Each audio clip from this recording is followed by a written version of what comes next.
GBs ఏపీను భయపెడుతోంది. జ్వరమే కదా అని light తీసుకుంటే మీ ప్రాణాల మీదకు రావచ్చు. అవును, ఏపీలో ఎక్కడ చూసినా ఇప్పుడు జీబీఎస్ వ్యాధి గురించే చర్చ.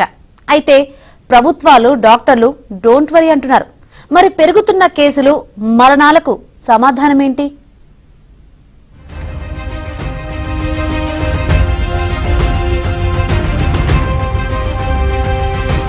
ఏపీలో జీబీఎస్ విజృంభణ కొనసాగుతోంది.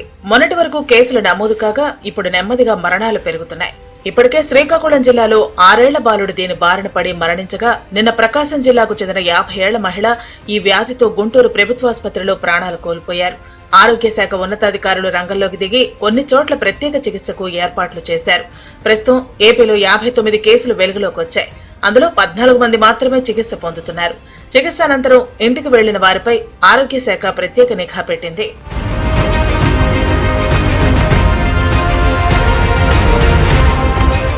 అయితే ఈ వ్యాధి అంటువ్యాధి కాదని, ప్రజలు ఆందోళన చెందాల్సిన అవసరం లేదని వైద్యులు చెబుతున్నా ప్రజల్లో మాత్రం ఆందోళన నెలకొంది. ఈ నేపథ్యంలో అలర్ట్ అయిన ఏపీ ప్రభుత్వం ఎప్పటికప్పుడు పరిస్థితిపై ఆరా తీస్తోంది. జీబీఎస్ పై సీఎం చంద్రబాబు సమీక్ష నిర్వహించారు. వ్యాధి కట్టడికి తగిన చర్యలు తీసుకోవాలని అధికారులను ఆదేశించారు. ఆసుపత్రుల్లో మెరుగైన సౌకర్యాలు, వ్యాధి నిర్ధారణ పరీక్షలపై దృష్టి పెట్టాలని సూచించారు. ఈ వ్యాధిపై ఎలాంటి ఆందోళన చెందాల్సిన అవసరం లేదని ఏపీ ఆరోగ్య శాఖ మంత్రి సత్యకుమార్ యాదవ్ అన్నారు. జీబీఎస్ రోగులకు సరిపడా ఇమ్యూనోగ్లోబిన్ ఇంజెక్షన్లు అందుబాటులో ఉన్నాయన్నారు. చికిత్స తీసుకోకుండానే చాలా వరకు వ్యాధి తగ్గిపోతుందని చెప్పారు. రాష్ట్రంలో జీబీఎస్ బారిన పడిన వారికి చికిత్స అందించేందుకు సరిపడా ఇమ్యూనోగ్లోబిన్ ఇంజెక్షన్లు ఉన్నాయి. మొన్ననే చెప్పారు స్పెషల్ సిఎస్ గారు. ఈ 1 లక్ష జనాభాకి 1 నుంచి 2% ప్రపంచవ్యాప్తంగా ఇదే నమోదవుతా ఉంది. కాబట్టి దీంట్లో పెద్దగా ఆందోళన చెందాల్సిన విషయం ఏం లేదు. సంఖ్య ఎక్కువగా ఉంది. అయితే మృతి చెందిన వారి సంఖ్య నిన్న 1 వచ్చింది, గతంలో 1 శ్రీకాకుళం సంబంధించి 1 వచ్చింది. కాబట్టి వీటి మీద అందుకని ప్రత్యేకంగా కాస్త అప్రమత్తంగా ఉంటూ వీటిని సమీక్ష నిర్వహిస్తున్నాం. దీంట్లో పెద్దగా ఆందోళన చెందాల్సిన అవసరం లేదు. వీరికి ఏంటంటే 85% చికిత్స అవసరం లేకుండానే తగ్గిపోయే అవకాశం ఉంది. 10% మాత్రం ఇమ్యూనోగ్లోబులిన్ ఇవ్వాల్సిన అవసరం ఉంటుంది. కాబట్టి దానికి సరిపడా ఇమ్యూనోగ్లోబులిన్ ఇంజెక్షన్ రాష్ట్ర వ్యాప్తంగా కూడా సరఫరా చేస్తున్నాం. ఒకరి నుంచి ఒకరికి అంటుకునేది కాదు. అలాగే ఒక పర్టికులర్ జెనెటిక్ గా మనం వచ్చేది కాదు. ఒకరికి వస్తే ఫ్యామిలీలో వస్తూ అలాంటి వ్యాధి కాదు. సో ఇది కొత్తగా వచ్చింది కాదు. ఇది సంవత్సరాల తరబడి ఈ పర్టికులర్ కేసులు వస్తూనే ఉన్నాయి.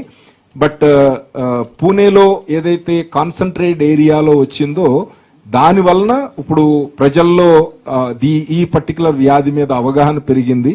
సో అలాంటి సిచ్యువేషన్ ఏమన్నా వస్తుందేమో అనే భయం ఉంది. సో అందుకని అది డిపార్ట్మెంట్ తరపు నుంచి పూర్తి స్థాయిలో చెక్ చేస్తున్నాము. ఏ కేసు రిపోర్ట్ అయినా కానీ ఆ చుట్టుపక్కల అంతా కూడా సర్వేలెన్స్ యాక్టివిటీ చేసి నిజంగా ఏదన్నా అలాంటి ఇష్యూ ఉంటే గనక ఇమీడియట్ గా స్పందించడానికి అన్ని రకాలుగా అప్రమత్తంగా ఉన్నాం. డాక్టర్లు కూడా ఇదే విషయాన్ని చెబుతున్నారు. గులియన్ బార్ సిండ్రోమ్ అంటువ్యాధి కాదని, 40 ఏళ్ల క్రితం నుంచే ఇది ఉందని అంటున్నారు. విశాఖ కేజీహెచ్ లో ప్రస్తుతానికి 6 అనుమానిత లక్షణాలతో చేరగా వారి నమూనాలను ల్యాబ్ కు పంపించామని సూపరింటెండెంట్ తెలిపారు. జీబీఎస్ వైరస్ కాదని ప్రజలు ఆందోళన చెందాల్సిన అవసరం లేదంటున్నారు. ఎవరైనా జ్వరం, వాంతులతో బాధపడుతుంటే వెంటనే డాక్టర్ను సంప్రదించాలని సూచిస్తున్నారు. ఇది పక్కాగా ఇది అపోహే. ఏ ఒక్కరూ కంగారు పడాల్సిన అవసరం లేదు. ప్రజలు దీనికోసం అసలు ఆలోచించాల్సిన అవసరం లేదు. ఫస్ట్ పాయింట్ అని చెప్పేది ఇది. మేము రోజు రొటీన్గా మేము ట్రీట్ చేస్తూ ఉంటాం. ఒక్కొక్కసారి ఎక్కువ కేసులు వస్తాయి, ఒక్కొక్కసారి అసలు కేసులే ఉండవు.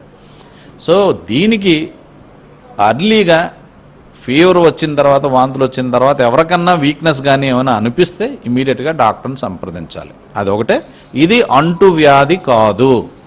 ఈ జబ్బు వచ్చిన వాళ్ళకి ఎవరన్నా వాళ్ళతో మాట్లాడవచ్చు, ముట్టుకోవచ్చు, వాళ్ళతో కలిసి భోంచేయచ్చు, ఏదన్నా చేయొచ్చు. సో ఇది అంటువ్యాధి కాదు. ప్రజల్లో ఈ విధమైన అపోహ కంపల్సరీ పోవాలి. అయితే జీబీఎస్ లక్షణాలు అందరికీ ఒకేలా ఉంటాయని చెప్పలేం.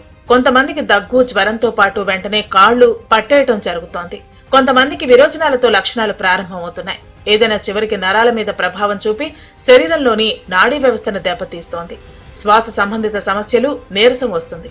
ఇదంతా కేవలం 10 నుంచి 15 రోజుల వ్యవధిలోనే జరిగిపోతుంది. అందుకే న్యూరాలజీ సమస్యలున్న వారు అత్యంత జాగ్రత్తగా ఉండాలని వైద్యులు సూచిస్తున్నారు.